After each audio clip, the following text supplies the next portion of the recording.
Bienvenue sur Sophia Science, la chaîne YouTube qui répond à toutes vos questions sur le monde de la science, notamment la science, les mystères, les extraterrestres. Le contenu de la vidéo d'aujourd'hui est: Chez les cerfs, la force du père déciderait du sexe du bébé. Imagine une grande forêt à l'automne. L'air est frais, les feuilles craquent sous les pas, et quelque part, un cerf lance un brame puissant. Ce cri n'est pas juste impressionnant, c'est un véritable message. Il dit aux autres mâles « Je suis fort » et aux femelles « Choisis-moi ». Chez les cerfs, la saison des amours est une période intense. Les mâles parcourent des kilomètres, défendent leur territoire, affrontent leurs rivaux à coups de bois spectaculaires. Certains gagnent ces combats, d'autres perdent. Et pendant longtemps, on a pensé que ces victoires n'avaient qu'un impact visible, plus d'accouplement pour les gagnants. Mais une découverte scientifique est venue bouleverser cette idée, et elle est fascinante. Des chercheurs ont montré que les cerfs mâles les plus vigoureux n'ont pas seulement plus de descendants, ils ont surtout plus de fils. Oui, tu as bien entendu, plus un cerf est fort, dominant et fertile, plus il a de chances de donner naissance à des mâles. Et ce n'est pas un hasard. Depuis longtemps, les biologistes soupçonnaient un lien entre la qualité d'un mâle et le sexe de sa progéniture. L'idée est simple, si tu es un mâle très performant, avoir des fils est un avantage, car eux aussi auront de bonnes chances de devenir forts, dominants et de se reproduire à leur tour. C'est un peu comme transmettre une recette gagnante de génération en génération. Chez certains oiseaux, comme les pinsons, ce mécanisme est déjà connu. La femelle peut influencer le sexe de l'oisillon directement au niveau de l'œuf. Mais chez les mammifères, le mystère restait entier.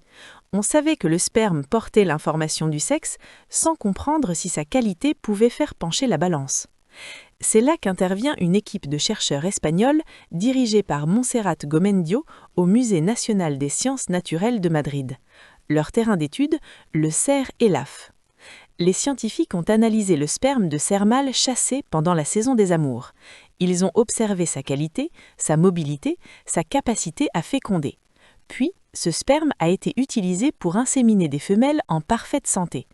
Résultat, le taux de fécondation variait énormément, de 24% à 70%. Mais surtout, un détail a attiré l'attention des chercheurs. Les cerfs dont le sperme était le plus performant donnaient naissance à une majorité de petits mâles. Pour simplifier, imagine deux clés qui ouvrent une porte. L'une est un peu usée, l'autre est neuve et parfaitement taillée. Les deux peuvent fonctionner, mais la meilleure a plus de chances d'ouvrir la porte rapidement et efficacement. Ici, le sperme de meilleure qualité semble favoriser les spermatozoïdes porteurs du chromosome mâle. Et quand on y pense, tout s'embrique parfaitement.